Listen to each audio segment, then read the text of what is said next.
এটা তো ঠিক যে বর্তমান উপদেষ্টা পরিষদে যারা আছেন হাতে গোনা কয়েকজন ছাড়া, সৈয়দ রেজওয়ানা হাসান, আসিফ নজরুল, এরকম কয়েকজন ছাড়া, ব্রিগেডিয়ার সাখাওয়াত হোসেন, তারা ছাড়া একেবারে দৃশ্যত বাংলাদেশের মানুষের এই 17 বছরের ভোটাধিকার না পাওয়ার লড়াইয়ে কে কতটা বাস্তবে ছিলেন। বাকিরা হয়তো হিডেনলি, যারা ওই যে মেকানিজম বলা হয় 5 আগস্টের মেকানিজম, এখানে পেছনে কেউ থাকলে থাকতে পারে, বাকিদের বিষয়ে মানুষের অত একটা চেনা জানা নাই।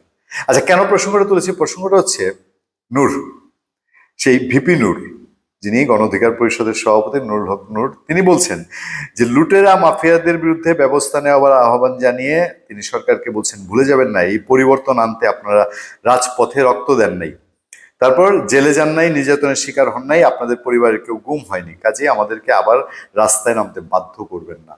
এবং সেই সাথে তিনি হুঁশিয়ার করছেন যে রাস্তায় নামলে অনেক উপদেষ্টার দেশ ছাড়তে হবে বলে হুঁশিয়ার করেছেন গণ অধিকার পরিষদের সভাপতি নুরুল হক নূর। আচ্ছা, নুরুল হক নূর এটা পারবেন কি পারবেন না, তারা রাস্তায় নামলে উপদেষ্টার দেশ ছাড়বে কি ছাড়বে না, এই বিচারে আমি গেলাম না।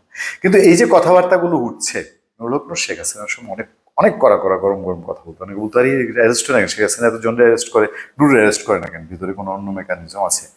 আমি এখন সেই প্রশ্ন তুলতে চাই না, তবে ভেতরে কাহিনী কি আছে সেইটা জাতি জানার নিশ্চয়ই অধিকার রাখে।